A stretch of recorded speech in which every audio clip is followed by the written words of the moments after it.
everyone. Welcome to the Learner Centered Collaborative Podcast. I am your host, Katie Martin, and so excited for today and know you will love this conversation with AJ Juliani. If you haven't already connected with him, which is probably very few of you, but you're missing out. I want to share a bit of background before we get started. AJ Juliani serves as a faculty for the University of Pennsylvania Graduate School of Education and is the former Director of Learning and Innovation for Centennial School District. As an English teacher, football coach, and K-12 technology staff developer, AJ has worked toward innovative learning experiences for schools in many roles. AJ is also an award-winning blogger, speaker, and author of multiple books, including the bestsellers Empower, Launch, and his new book, Adaptable. Welcome, AJ. Hey, thanks so much for having me on, Katie. I'm excited to have this conversation with you and just chat a little bit about all things education and learning. Good stuff. All right, so I'm definitely excited to dig in, but first, why don't you share some of the key experiences that have shaped you as the educator so people can kind of learn more about you? Yeah, I mean, I think for me, I didn't want to get into education. I don't know if anybody was like me. It took me 5.5 years to graduate college as well. So I think it was my super sophomore year, which is what they call when you're a junior, but you don't have enough credits to be a junior. That was the year I changed my major for a fourth time to education and never looked back as they speak. But I got into education because I wanted to work with students. I specifically actually wanted to coach. And right out the gate when I got hired, football coach, lacrosse coach, and just really enjoyed that process. I also was lucky because a couple years into my career, I was at a school district in Pennsylvania that did Classrooms for the Future, which means every kid, since I volunteered in my classroom, had a MacBook very early on in the whole one-to-one and everything. And so I like to say that kind of got me started down a path of doing some things a little bit differently than traditional or kind of compliance-based education. And I've always been an overshare. I'll overshare on this as well. And so I started blogging and writing and going on Twitter and all that kind of stuff. And I think, just opportunities for connection open up when you kind of open that door. And so all kinds of stuff happened. I've written a number of different books about a lot of my experiences in the classroom, things that I've worked on. And I've gone from being a teacher to an instructional coach to being a director of tech, director of learning and innovation, working at higher ed. And now I get to write and speak and work with people all around the country and all around the world. So in a nutshell, that's me, but I'm still very much a coach at heart. I still coach my kids' sports teams and spend a lot of time doing that as well as coaching teachers and leaders. I love that. We're going to dive into the coaching in a minute, but as you were talking, the things you're sharing, you're definitely an early adopter, right? The innovator at the front, always wanting to try new things. And some of them work and some of them don't. But I think the sharing piece is so important. And I didn't know that early on in my career. I was doing a lot of things and, stuck to my own classroom and wasn't connected with so many people. And my world opened up when I started blogging and sharing my own thinking. I feel like I learned so much more as a result. Yeah, I think some people get scared to share a little bit because you feel like you maybe have to be an expert to share. I take the opposite approach. If you just share what you're learning and what you're going through, then conversations happen. If you share like you're an expert, then conversations don't happen because people feel like you're preaching at them. So you just share the process, what you're learning, what you're going through, then people talk about their process and awesome dialogue happens. I didn't learn that by myself. I had a mentor teacher. Her name was Jen Smith. And when I saw how she shared with me just what was going on, what she was doing, and how it changed my perspective on teaching and learning, that's what really got me going. I love that because so often people are, not as excited about professional development maybe, or someone coming in to tell them who's an expert. If you come and sit on the stage like, listen to me, I know how to get this done and I have the perfect way, it turns people off because it doesn't feel very authentic. And I've never been attracted to that, like someone who has all the answers. So definitely just being able to say like, let's figure it out together. Let's co-design something that works for your context and in your classroom or school or whatever that is. Yeah, and if someone out there has all the answers, I'd like to meet him or her, and just have a conversation because I could use some of those answers as Right. well. I always say, like, if I had the blueprint, if I knew exactly how this was going to go, I would give it to you. But I don't, so let's figure it out. Yes. All right, so we're going to get to the classroom and we're going to get to kind of the educator piece, but can we talk sports first? I know you said you wanted. Okay, so we were talking earlier. I have two kids. You have five. Yeah. Five. I like can't even imagine. We were talking about the schedule and the carpooling, literally a full-time job, and maybe we need another person to help. But aside from that, it's been so fascinating to watch my kids kind of grow and develop into new sports and develop confidence. Um, and largely it's because they've had amazing coaches. So I know you're a coach yourself. You've also probably had some really amazing coaches. What are some lessons that we can learn as educators from some of these great coaches? Yeah, I think the best thing about a great coach is that they treat winning as the byproduct of their other processes and systems that they have in place and not just a goal. And most great coaches will tell you that. John Wooden, Nick Saban, Pat Summitt, they will basically say, like, of course, we won a lot, but that wasn't the goal. That was a byproduct of all the systems that we had in place. And I like to think that the best coaches that inspired me had two real kind of main goals for the kids they were working at. Number one, they wanted to develop your skills and develop you as a player and also a teammate, right? And number two, they wanted you to still love the game because when you love the game, you're going to work hard and you develop. If the only goal that players saw was winning and they didn't see those other two things, then I think you struggle to build those relationships and culture that really make strong teams. I like to say, whenever you walk onto a team, everybody knows that the goal is to win. Like we want to win. But the development piece and the systems piece for me is the thing that's most important. And as I get to coach, and I'm lucky because I've coached the high school, middle school level, but also now coaching like my son's teams, my daughter's team, and seeing kids develop over 5 or so years. That's where I think the benefit comes for real coaches out there. And it's the same thing in education as learners is, take the winning, maybe, achieving on a test or something like that shouldn't be the goal. It's the systems and processes you built to grow the skills and grow the knowledge that the learner has.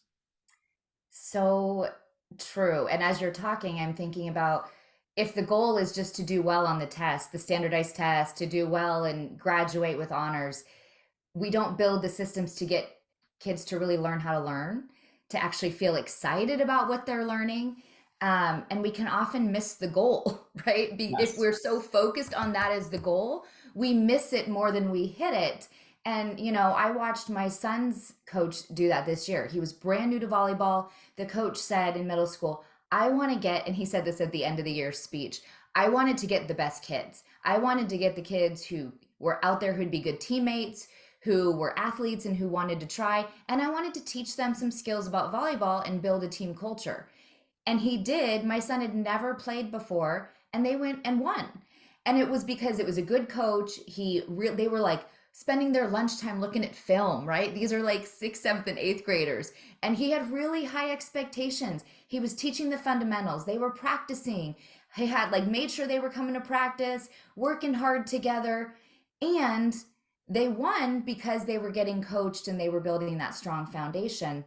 But he always said, the goal is not to win. The goal Yeah. is to get better and to learn. And I just wish we saw more of that in our classrooms, right? Really focusing on the goal is to learn, the goal is to get better, the goal is to be a community instead of the goal is just to get that A on the test, because it really just disenfranchises so many kids or just makes them focus on being grade grubbers, which is not helpful either.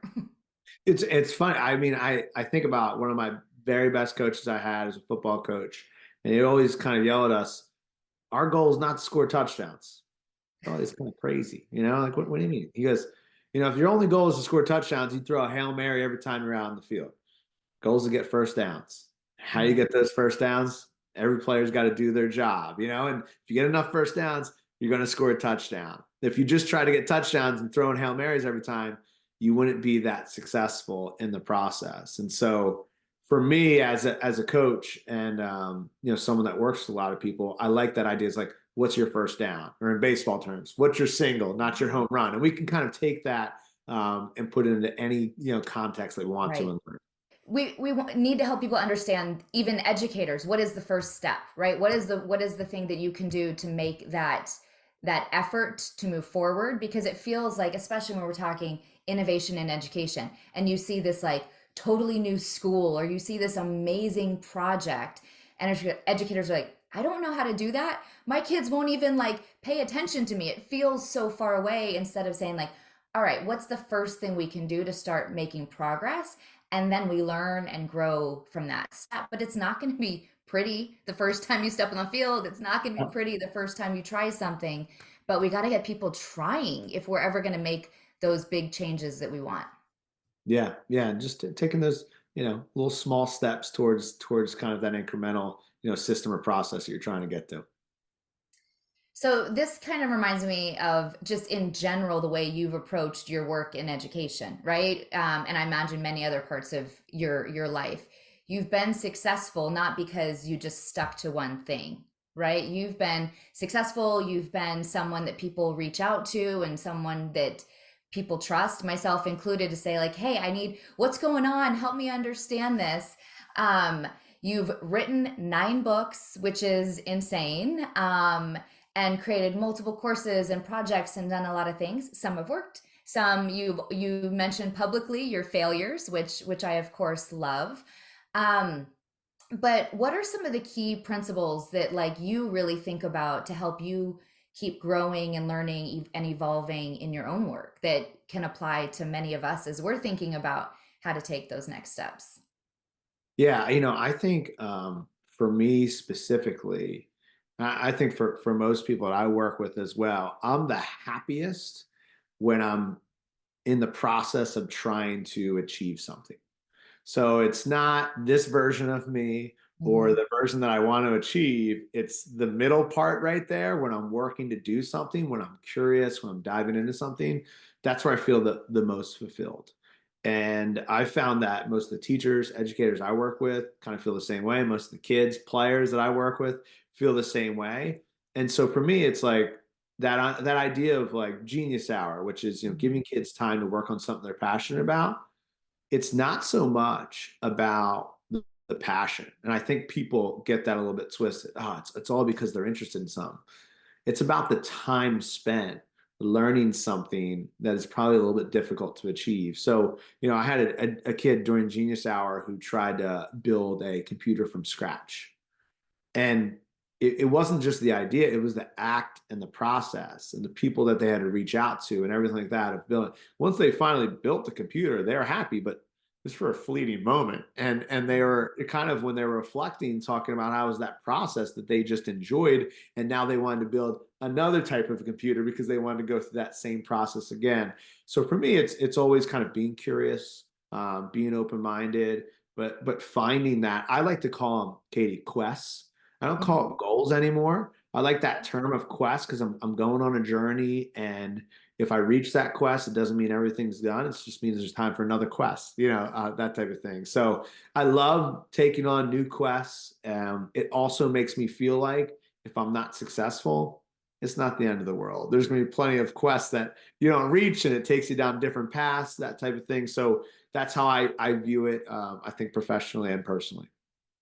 So let's go back to this genius hour topic, because I think what you said, I really want to like emphasize that people get it twisted, that it's about the passion and not the act of actually learning that is the most meaningful, engaging, shall we say, meaningful and relevant Yes. piece of it.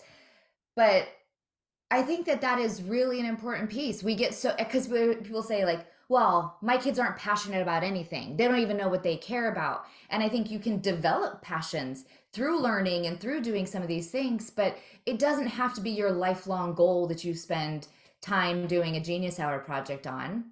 It's the No. act of like really wondering and being curious. And that's why I love like wonder walls, or when I was a teacher, I call it like the Google board, just things that were actually coming up for people, that they're like, huh, I wonder where apple pie comes from.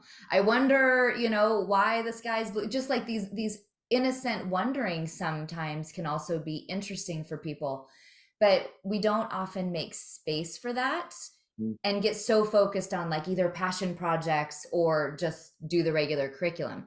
And what you're saying, this quest, Genius Hour can be that in between space that teaches those important skills. For sure. I mean, I think, purpose is much more powerful than passion. And Mm. so, what's your purpose of learning? What's your purpose of trying something new? And curiosity is a muscle. And when kids play the kind of, game of school that we've seen for so many years, there's just not that much curiosity in that. There is in the beginning, maybe kindergarten through third, fourth grade, but once they figure out what this game is all about and the grades and all that kind of stuff, and some of that curiosity fades away. I've seen it with my own kids, right? I have a high schooler, a middle schooler, fourth grader, second grader, a 3-year-old. And so I get to You see, got it all. right, of what that looks like. And to be honest, also educators are in a tough spot. We have a system in place with a lot of standards, curriculum that's tough to kind of get through and cover, quote unquote. And they're in a tough spot. I think they want to do more of these kind of purpose and inquiry driven things, but it's tough with the time constraints and the curriculum restraints and the standards and the tests. And I think a lot of them are between kind of a rock and a hard place. And so whenever you can lay that purpose onto the curriculum and dive into it in new and unique ways, meaningful and relevant ways that I like to talk about, I think that's a win for everybody involved. Yeah, and I think that we see when educators have the opportunity to learn in ways that are meaningful and relevant and that are purposeful, they also can see how to do that in the classroom, right? When I always love okay, we're going to do professional development on differentiation. I'm going to tell all of you to differentiate, right? Like that is how we tend to in a lot of places support educators. And I'm seeing, in the work that we're doing, that shifting when we're bringing people in together. Like we said, I don't have all the answers. We have some models, we have some ideas, we have some ways that we can be thinking about this work. Let's come together and co-design. Let's, explore and learn and be curious as educators so that we can understand how that translates really powerfully to classrooms.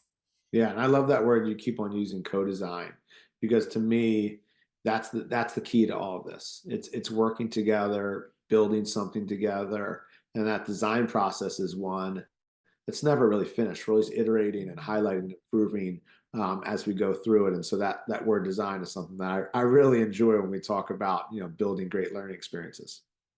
Yeah, building great learning experiences.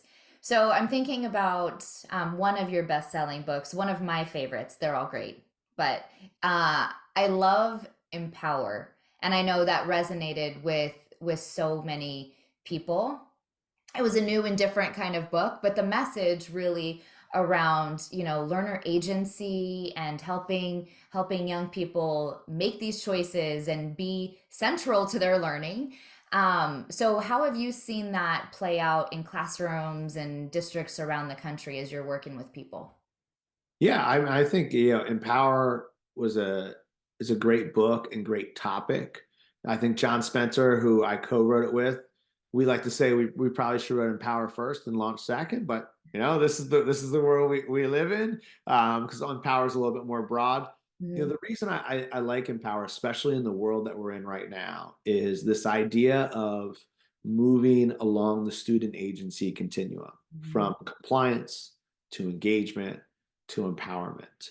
And understanding that in order to do that, it's not just about giving kids more ownership. It's actually about setting up structures and systems and scaffolds Mhm. that allow students to be able to pay attention, to have higher levels of commitment, and to be able to try new things that they probably aren't going to have success with.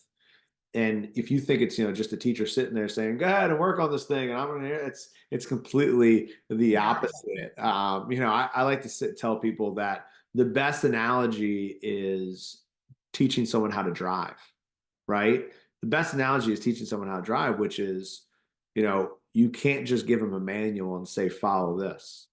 But the manual may help you get a better understanding that at least they know the rules. Right. And so then after they pass their permit, now you're not just going to say, all right, go ahead on your own and drive. No, you're going to do driver's ed. You're going to have a parent next to you along the journey, guiding you, helping you out. You're still the one driving, We have someone there kind of helping and navigating. As you make mistakes, they're there to help you along the way. And eventually you don't have to help them as much. And the driving were on their own, and you release that gradual release. And then finally, they're driving on their own without you there. But that was a whole process that happened. And they're probably going to have some mistakes, some things that come up. I know I did as an early driver, getting some minor accidents, things like that.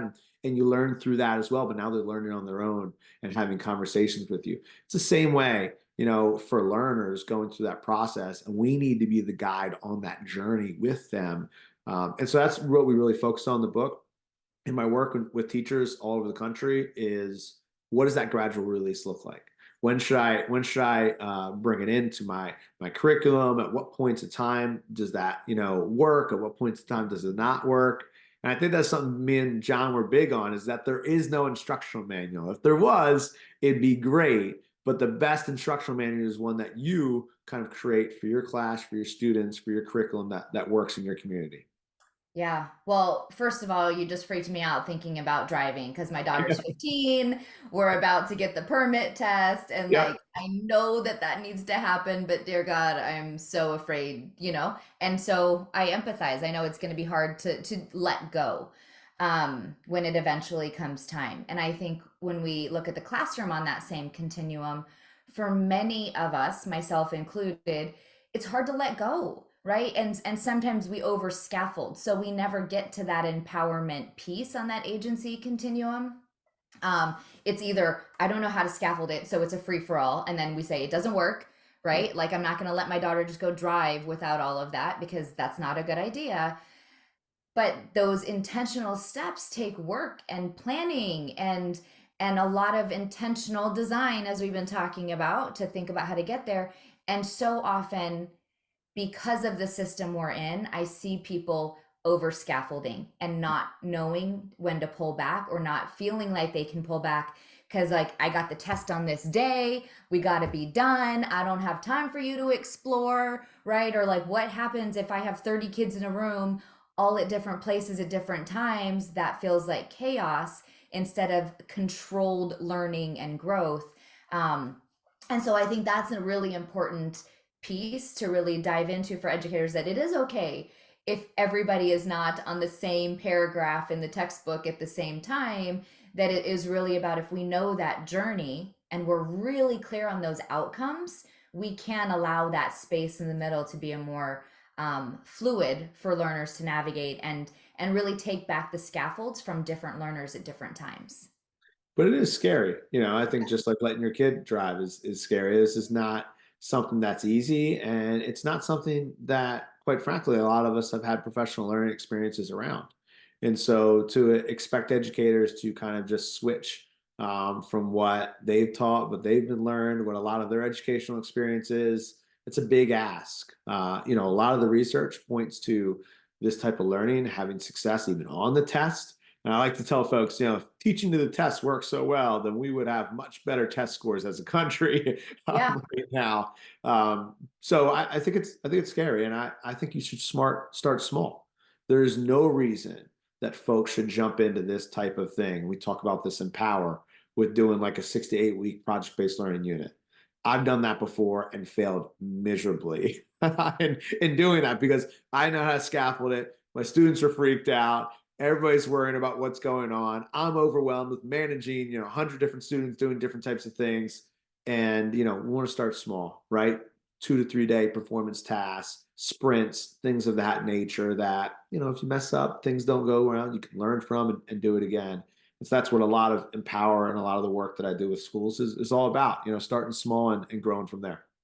Love it. So another area that we have to dive into that people are afraid of and that we're wondering about is AI, Mhm. right? And you've, as an innovator at the front edge, been dabbling with AI and helping educators think about the power of it. But what was compelling to me, I recently read one of your articles on why you're scared of an AI future. So, can we talk a little bit about what are some of your fears around an AI future? And what are you thinking about? Yeah, I'm not pro AI. I'm not anti AI. I'm more of a realist that sees it's here. And I liken it to a lot of what historians call hinges of history. So we've had a lot of hinges of history where there's been a tech advancement that has changed kind of the course of humanity. The printing press with the information revolution and literacy rates going up, the telegraph making communication transatlantic in a short amount of time, which led to the telephone, radio and television with mass broadcasts, digital revolution with computers, our recent one, the internet, that has kind of really changed everything. And so now artificial intelligence is another one of those hinges of history. And my big thing with folks is that we can't live in some kind of fairyland where this doesn't exist and it's not already impacting us. It Mhm. is. It's impacting us in many different ways. And so, listen, I've done this as well. You play the gotcha games, right? And so you're immediately trying to catch kids using it, thinking about academic integrity, the ethics, all these types of things, which is an okay place to start when something scares you. But we've now had generative artificial intelligence for like, I don't know, 18 months now. It's been a long time in terms of, a school cycle. And so I'm scared for three specific reasons.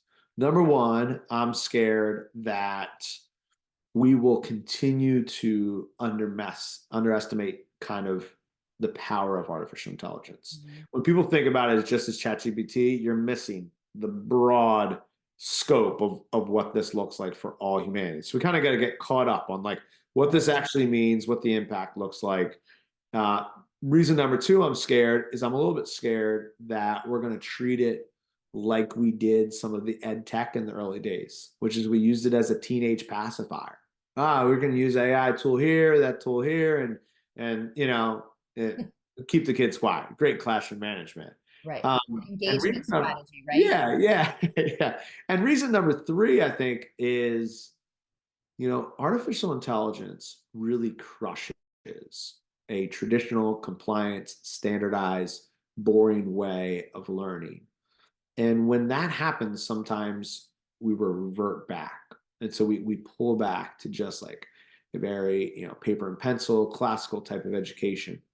There's nothing wrong with some of that happening sometimes, but it's not really preparing our kids to live in an AI future. It's being used in every industry. I mean, my brother's in law. They're using a Nexus Lexus AI in his law firm. My friend's a chief medical officer. They're using it in the hospital for all kinds of logistics and things. My other friend's in construction. So every industry, they're already using it. So the question is in education, what are the ways that we can use it for good? But what are the ways that we can harness and utilize it for both the learning and teaching and management aspects for good? And those are the conversations, discussions we should be having now, and looking at it that way. And I feel like there's more and more of that happening now, which is great, but I'm still scared, right, about those possibilities Right. as a dad and educator. Yeah, I think there's a lot. I mean, I share those, right? And the idea that, cheating will be rampant, so we want to just ignore it and try and catch people. I think that we have to understand, to your point, how to use AI and how to help young people think about, well, not even just young people, first how the adults can use it in their world. And often we see it's like either just like make things easier or do some cool fun tricks instead of really understanding the magnitude of AI. And one of the things I'm worried about is that if we don't learn how to use it responsibly and effectively, then we're not going to have people thinking. We're going to have the machines thinking and people just being run by machines, where we need the opposite, right? We need the great capacity of humans to be able to leverage these tools, not just be, just succumb to whatever the machine wants them to do. Yeah, I mean, I believe great learning experiences have always been human, social, meaning-centered, language-based. AI is not crushing those. It is crushing traditional compliance, boring, standardized. Mm-hmm. And so if we can just revert back to a much more human learning experience as AI maybe as a creative partner in that, and it can be wonderful. But I think that's where we have to get to is how can human intelligence pair with artificial intelligence, help our kids? There's so many easy ways that it's a win and can help our learners. It's probably the best time in the history of the world ever to be a learner. And there's also some easy ways that it can help our teachers and our administrators. Every administrator I know wants to spend more time on instructional leadership, but every administrator that I know is putting out fires, being reactive, dealing with all these issues. What if AI could help you put up those fires quicker, be ahead of a lot of them, and give you more time to work on instructional leadership? Wouldn't you want to do that? Every admin I know is like, yes. Same thing with teachers. Our plates are full. More and more things are being added to it. What if AI could help you take some of those things off your plate so you can spend more time doing creative learning experiences with your students? Who would want to do that? Everybody wants to do that. So those are the things I think we need to be dialing in and focusing on for right now and the future.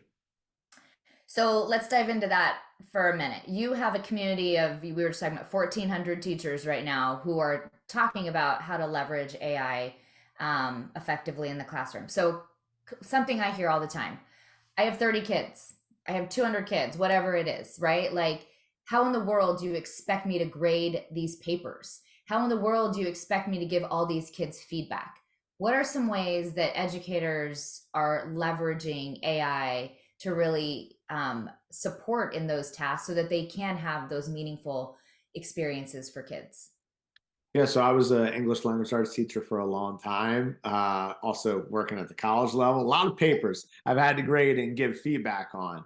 And I will say the one thing I want to say in the beginning is I think human feedback uh, that's meaningful and timely and specific is undoubtedly, one of the best things we can do for achievement and learning and growth and all those types of things. The problem is, if I had 25 kids hand in a paper, 30 kids hand in a paper, how quickly can I get that feedback back Right. to them? It's really hard. And if I get it a week back to them, it's hard with all the other things that have happened during that week for them to really internalize it and use it and kind of help them moving forward. And so I think that there's two ways to think about artificial intelligence feedback. One is the Scantron way, which I don't like, which is, hey, here's a paper, give feedback based on my rubric. And it'll do that. It'll give amazing feedback. I'm not even saying that it's bad feedback in the same way that a Scantron saved you time. But what I'm saying is that you're missing that whole human, social, meaning centered, language based piece. And then there's the other kind of AI feedback that I really enjoy, which is assisted, right? Feedback. So now I have students using CuriPod, which is an AI tool, which is interactive presentations. And one of the question types on CuriPod is AI feedback. And so at the end of class, for my exit ticket, I can have kids answer. And based on whatever the parameters I've put in, they're going to get feedback from the AI and they're going to get it in real time immediately. It does two things. Number one, it gives kids feedback on whether they're on the right track, if they need to spend some more time. And then on the back end, as a teacher, I get to see all of it. So I get to see what the answer was, what the feedback is, and the insights and where I need to move forward. That's just completely changed the trajectory of my class. It's given me better insight into my learners, and it's helped everybody in the learning process. Mm-hmm. Same thing if students use a tool like SchoolAI, which I love as well, because if kids use ChatGPT, I can't see their conversations. I can't set parameters or guidelines or guardrails around it. But School AI allows me to create my own bot for my class for a specific purpose that's going to give kids feedback. I'm going to get to see all their conversations that they had. I can interject, I can stop, I can be a part of it. When I conference with the kids, I can pull up that whole conversation, see the feedback that they got. I can see how they applied the feedback to their papers or anything like that. And so now we've used it for really assisted learning process instead of just doing the Scantron, of education. So good. I'm thinking as you're talking, I'm like, ooh, I could really use those in professional learning sessions and in community sessions. So I'll check back with you on those. But Yes. the main point that I'm really gathering here is it is not tech or no tech, right? What you said, Scantron or not, or even if you use ChatGPT, that is just transactional, Mhm. right? It's the like, here's a grade, here's the score. The robot or a person's going to give it to you, but it still isn't human centered or learner centered. Where the second and third examples you gave are really about here's a learning target. You as a human, you're getting some feedback. And then when you said, when I conference with kids, or when I redesign the lesson and the experience to get feedback. And that's the thing that I'm really excited about, that I really want to move us forward to, these really meaningful outcomes for learners, and thinking about how technology can support, right? That the future of education really needs Yeah. to leverage technology, but in a way that is also leveraging really meaningful pedagogical practices that honor learners. So I love those examples, and I'm excited for people to dive in and share some more for sure. Yeah. Yeah. We are running out of time, and I hate that because there's so much I want to dive into. So real quick, I want to just have you share a little bit about your what you're working on around your new book, Meaningful and Relevant. And we were talking about this earlier, and I'm just curious, why meaningful and relevant? I mean, I know, but the distraction, you talked about the piece of everyone being distracted. So share a little bit more about what you're learning and what we should be paying attention to. Yeah, I would say, Katie, if someone has listened to this far to the podcast or watched it, probably during that 30 minutes, they've done about 100 other things, right? So we are constantly distracted. We're constantly multitasking. We're doing all different types of things. And Linda Stone is a pretty famous researcher and consultant for Google, Microsoft, Apple. She actually coined a term called continuous partial attention, that we live in a state of CPA, this continuous partial attention, where we're looking for so many different types of things to give our attention to. And that's one thing for us. I think adults struggle with it, and me included, with mature minds and developed brains. It's a whole other thing for our learners who are much younger, our kids with not fully developed brains, not mature minds, to be able to deal with that as well. And so I really call this era that we're living in an era of distraction. People have never been more distracted. And because of that, when we think about the school experience, the I like to say, and John and I talk about this a lot, the kind of social contract that we've had with school doesn't work anymore, right? I'll give you an example, Katie, right? Do you remember that show MTV Cribs? Yeah. Best, right? I Yeah. mean, the show was awesome. You got to see big houses, lifestyles, rich and famous. See inside people's fridges, what they had stocked in the fridge was amazing. When I was growing up, that was my only insight into the lifestyles of the rich and famous. I had two friends in my community that were rich, so and one was like had a doctor parent, one had a lawyer parent, one had a pool.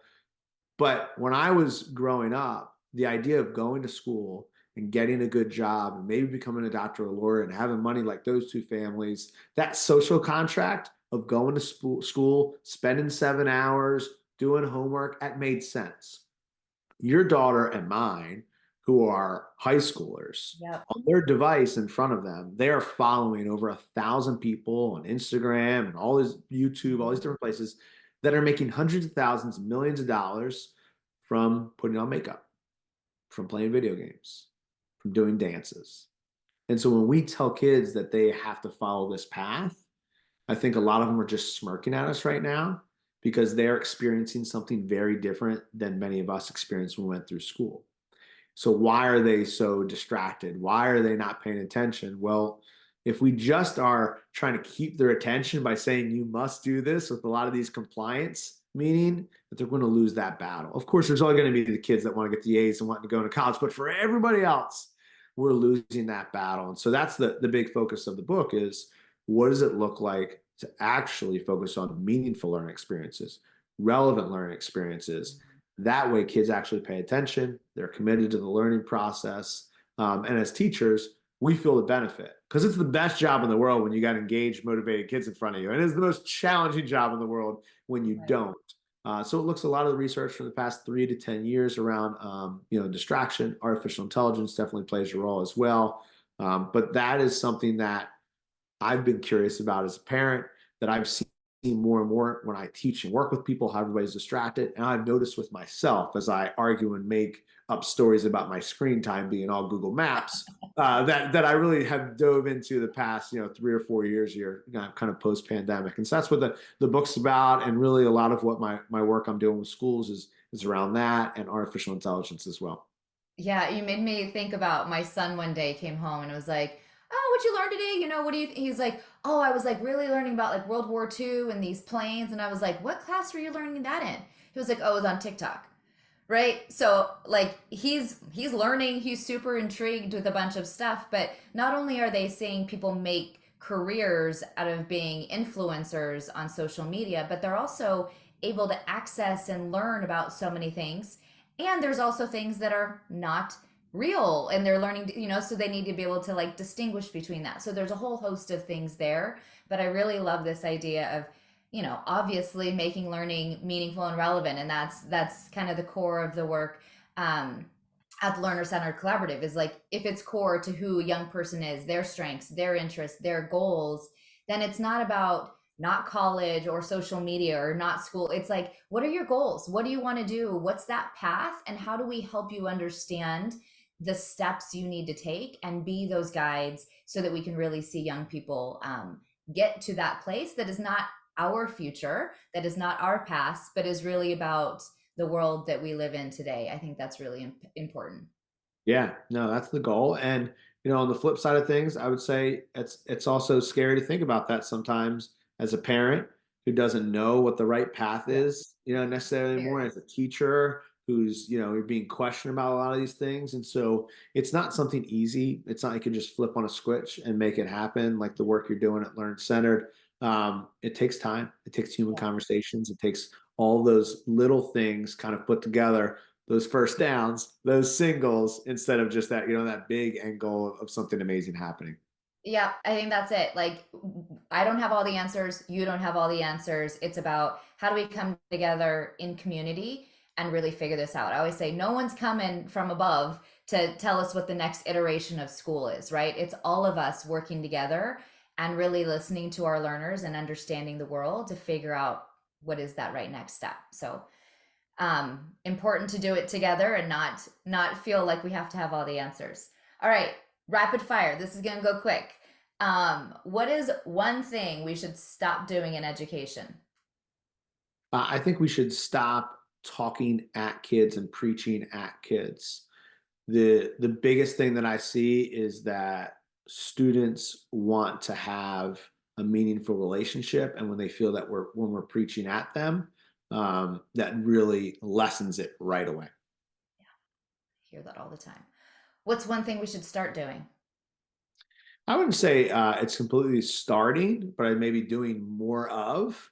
And I would say for us in education, it's just making feedback the goal instead of, grades and those types of things. I'm not saying grades have to go away. I'm sure we all have to deal with them. But if we can focus on feedback and understand that feedback is much more powerful than any grade you could give a kid, I think that would transform learning right away. Yeah, for sure. What should we keep doing? Yeah, I think the big thing we need to keep doing and what we've done really well for centuries is care about education. There's lots of people coming to school board meetings than ever before. There's lots of people having conversations online forever before. And I think a lot of folks think that's negative. And I like to spin it as saying there's a lot of parents out there and a lot of community members that actually, since the pandemic, care more about their kids' education. How can we harness that, and have more community and stakeholder conversations and understand that kids care and parents care about the same thing, which is their future. And if that's our job in education is help kids get and succeed in the future, then let's keep on doubling down on that because we've done it for centuries and we need to do it for the foreseeable future. I couldn't agree more. I mean, people care. When you get them in to talk about what they want for their kids, people are really passionate. Teachers, everyone really, I believe, has the same thing that they want. We just need to all get on the same page and stop pointing fingers. All right. What's one thing many people don't know about you? I mean, Is there anything as an overshare that no one? I am an overshare. We own part of a horse that won the Kentucky Derby. A lot of people don't know that about me. I did not know that. That's cool. Yeah, we did the whole thing with my pop and my dad. My papa was on his kind of his hospice care and everything. And there was no sports for him to watch. And we bought some shares in a horse and magically won the Kentucky Derby. So it was a pretty cool experience to have. Unreal. All right. What are you grateful for right now? Yeah, I think, for me, it's well, I'm busy and I think the family life is busy. And my wife and I talk about this all the time. We may complain, but want it any other way. Just being able to see kids, do different things, have friends, interact with different people, be put in different situations. I think a lot of people talk about how they don't like that pace of life, but for me, I enjoy it. We say, what else would we be doing? And I really grateful for it. I mean, who couldn't love driving from practice to practice? One day it's not going to be here, and it's going to be really sad to Love have being a them. chauffeur. Yeah, for sure. Well, you have a few more years of it than I do. I do. I All do. right, final question. What is your hope for the future of education? I think for the future of education, my biggest hope is that we will set new benchmarks that are way beyond academic achievement. I mean, Mhm. my hope for a future is that we're not looking at test scores as a school district at a board meeting. We're looking at the mental health of our kids and how kids are succeeding in that area. And I actually think that this is where artificial intelligence can come into play because it can do a lot of the data mining and performance tasks and a lot of things that we necessarily couldn't do as individual humans. And in the same way, I think it's going to transform healthcare. I hope that it transform education in that way, and we just have new measures of success for our kids, for our schools, our communities, and education in general. I love that. AJ, thank you. This has been so fun. I have a few new tools to try and ideas. So thank you for being you, pushing the boundaries, and just being an innovative learner who always shares your journey. Hey, thanks so much for having me on the podcast. Thanks everybody for listening. If you made it that far, I'm impressed. I'm impressed. Thanks.